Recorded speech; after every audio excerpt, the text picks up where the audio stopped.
இங்க ஒரு பொண்ணு குளிக்கிறதுக்காக ஸ்விமிங் பூல்ல இறங்குறா. அது திடீர்னு பார்த்தா ஒரு மொட்டையை அது உள்ள எழுந்து வரான். இப்ப தயங்கி மேலே எழுந்துக்க பாக்குறா. அந்த சமயத்துல இவரோட ஃப்ரெண்டு 3 பேர் வந்துடுறாங்க. அந்த 3 பேர் இந்த பொண்ணு ரொம்பவும் குண்டா இருக்கிறதுனால இவளை பிகின்னு சொல்லிட்டு கலாய்க்கிறாங்க. அந்த மொட்டையனே உன்னோட பாய் ஃப்ரெண்டா சொல்லி ரொம்பவும் கேவலமா பேசுறாங்க. அந்த மொட்டையை அதை கண்டுக்காம அங்க இருந்து கிளம்பிடுறான். இவளும் அதை பெருசா கண்டுக்காம ஸ்விமிங் பூல்ல குதிச்சுட்டு மேலே எழுந்துக்கிறா. அந்த 3 பேர் வந்து ஃபிஷ் நெட்டை வச்சு இவளை மூச்சு திணற வச்சு விளையாடிட்டு இருக்காங்க.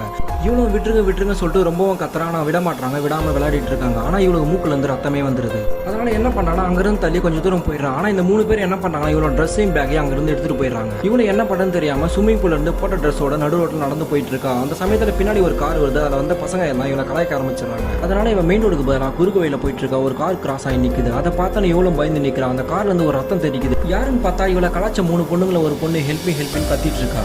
அதை பார்த்ததுமே டிரைவரை பார்க்கறான். அந்த ஸ்விமிங் பூல்ல பார்த்த அந்த மொட்டையை தான் இவன் 3 பேரையும் அடிச்சு கொலை பண்ணியிருக்கான். ஆனா இவன் என்ன பண்ணா ஐஃபை காமிக்கிறான். அந்த மொட்டையை ஐஃபை காமிச்சிட்டு அவளோட ட்ரெஸ் கீழே போட்டு அங்கிருந்து கிளம்பிடுறான். இவளும் அவளோட ட்ரெஸ் போட்டு ஹெட்செட்டை மாட்டினா அங்கிருந்து கிளம்பிடுறான்.